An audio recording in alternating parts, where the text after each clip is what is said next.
Hello student, this is Suman Dutta. আমি আজকে present হলাম নতুন একটা ভিডিও নিয়ে।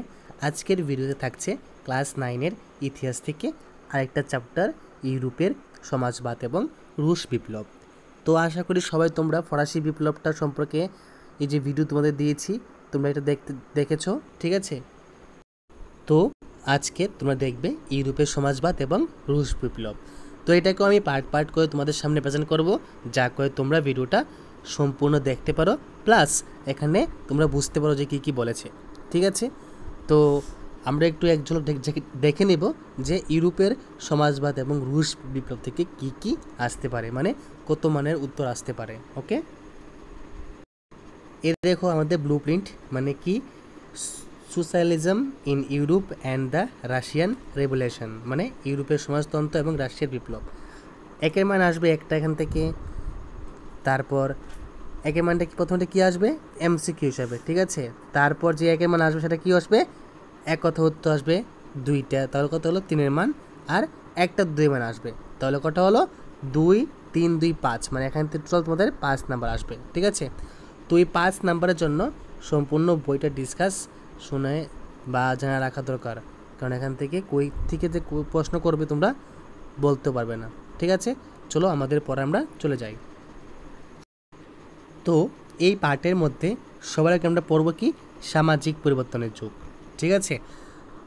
দেখো কি আছে, ফরাসি বিপ্লবোত্তর যুগে স্বাধীনতা ও সাম্যের ধারণা ইউরোপে কীভাবে প্রসারিত হয়েছিল পূর্ববর্তী অধ্যায়ে সে সম্পর্কে তোমরা অধ্যয়ন করেছো।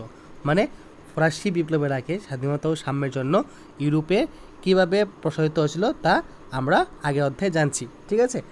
দেখো, ফরাসি বিপ্লব সামাজিক কাঠামোর নাটকীয় পট পরিবর্তনে সৃজনশীল সম্ভাবনাকে উন্মোচিত করেছে। তো তোমরা পড়েছো যে অষ্টাদশ শতকের পূর্ববর্তী সময়ে সাধারণত ভূসম্পত্তি ও পদমর্যাদা অনুযায়ী সমাজ বিভক্ত ছিল। তো আমরা এখান থেকে পেলাম যে একের মান অষ্টাদশ শতকের পূর্ববর্তী সময়ে সাধারণত ভূসম্পত্তি এবং পদমর্যাদা অনুযায়ী সমাজ বিভক্ত ছিল এবং অর্থনৈতিক ও সামাজিক সমতা নিয়ন্ত্রিত হতো সমাজের অভিজাত শ্রেণী ও গির্জার দ্বারা। কী দ্বারা? সমাজের যে আছে অভিজাত শ্রেণী মানে উচ্চ বংশ মানুষ, আর হলো গির্জা দ্বারা। কিন্তু বিপ্লবোত্তর যুগ আকস্মিকভাবে এই অবস্থার পরিবর্তনের সম্ভাবনা প্রকট হয়ে উঠেছিল। ইউরোপীয় ও এশিয়া সহ বিশ্বের বিভিন্ন প্রান্তে ব্যক্তি অধিকার ও সামাজিক সক্ষমতাকে পালন করার নতুন ধারণার সৃষ্টি হলো, ঠিক আছে? ভারতবর্ষে রাজা রামমোহন রায় এবং ডিরোজিও ফরাসি বিপ্লবের তাৎপর্য বিশ্লেষণ করেন এবং বিপ্লবোত্তর ইউরোপীয় ধারণা সম্পর্কে অন্য অনেকেই বিতর্ক আলোচনায় অংশগ্রহণ করেন নাই। তো যদি তোমাদের প্রশ্ন করে যে বিপ্লবোত্তর ইউরোপের ধারণা সম্পর্কে ভারতের মধ্যে কে স্টেপ গ্রহণ করছে, রাজা রামমোহন রায় আর হলো হেনরি লুই ভিভিয়ান ডিরোজিও, ঠিক আছে ওনার আসল নাম। তো সামাজিক পরিবর্তনের ধারণা পুনরূপায়ণের উপনিবেশগুলির উল্লেখযোগ্য ভূমিকা পালন করে। ইউরোপের প্রত্যেক না হলেও অনেকেই সমাজের আমূল পরিবর্তন চেয়েছিলেন, মানে সবাই না হলো প্রায় ধরো অনেকেই কী কইছে যে পরিবর্তন হোক। সমাজের বিশিষ্ট ব্যক্তিরা সমাজের ধারাবাহিক পট পরিবর্তন অসম্ভবভাবী বলে মেনে নিয়েছিলেন। মানে সমাজে যেসব বয়স্ক মানুষরা থাকে তারা কী কইছে, তারা কইছে যে এখানে সমাজ পরিবর্তন হবে না, এটা একটা অসম্ভব। কিন্তু তারা ধীরে ধীরে সমাজকে পুনর্গঠন করার পক্ষপাতী ছিল, কিন্তু তারা কী ছিল যে তারা ওই পক্ষে ছিল যে সমাজকে পরিবর্তন করতে হবে, কিন্তু ধীরে ধীরে। তাদের মধ্যে কেউ ছিল রক্ষণশীল, আবার অপরদিকে ছিল উদারপন্থী অথবা স্বাধীন চেতার মানুষ। তাদের মধ্যে কী ছিল, তার মধ্যে কেউ ছিল রক্ষণশীল, আবার কেউ ছিল কি উদারপন্থী অথবা স্বাধীন চেতনার মানুষ। সত্যি কি এই শব্দগুলি ওই সময়ে প্রাসঙ্গিকতা ছিল? রাজনীতিকে পৃথকীকরণ ও তাদের সমন্বয় সাধন এই সূত্রগুলি কি ভূমিকা নিতে পারত?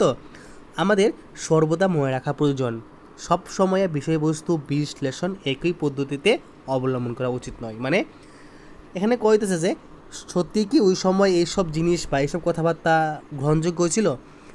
তো আমাদের মনে রাখা উচিত সব সময় কোনো বিষয়বস্তু বিশ্লেষণ একটা পদ্ধতিতে হয় না।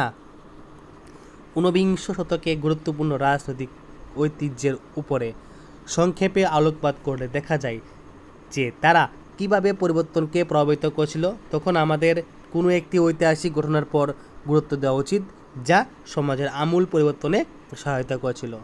রুশ বিপ্লবের ফলে বিংশ শতাব্দীতে সমাজতন্ত্র সমাজের সবচেয়ে গুরুত্বপূর্ণ এবং শক্তিশালী ধারণাতে পরিণত হয়। ঠিক আছে, তো রুশ বিপ্লব বলে কী হয়েছে, বিংশ শতাব্দীতে সমাজতন্ত্রের সমাজের সবচেয়ে গুরুত্বপূর্ণ ও শক্তিশালী ধারণাতে পরিণত হয়।